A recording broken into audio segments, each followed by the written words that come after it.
let's talk about 31st night. 31st night isn't about noise, it's about reflection and responsibility. Loud celebrations create silent suffering. Fireworks harm people, animals, and nature. Real celebration never hurts others.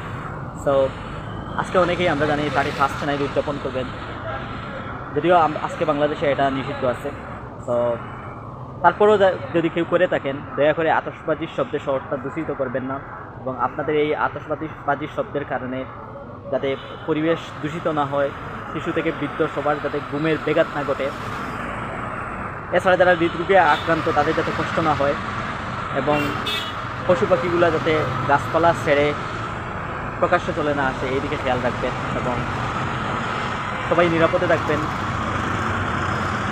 পুরনো বছরের সব দুঃখ কষ্ট ভুলে নতুন বছর শুরু করেন, এবং নতুন বছর সবার জন্য অনেক ভালো কাটুক, শান্তিতে কাটুক, নিরাপদে কাটুক, এবং অনেক মানবিকতা এবং স্নেহ ভালোবাসা নিয়ে আসুক, এই শুভকামনা জানাচ্ছি।